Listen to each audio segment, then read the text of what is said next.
How to resolve Silhouette Cameo not cutting deep enough. Method 1. Check the blade. Step 1. First make sure that you are using the right blade. Step 2. Remove the blade and reinsert it. Step 3. Ensure that it's seated properly and then lock it in place. Method 2. Check the cut settings. Step 1. Go to the send panel. Step 2. Decrease the speed. Step 3. Increase the force using the slider or input box. Step 4. Set the passes to 2. Step 5. Next increase the blade level.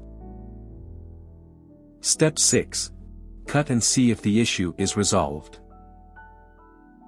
For more such help and information, visit us at www.mannymaker.com or call us at +1 786 866 5932 +44 020 3983 0480.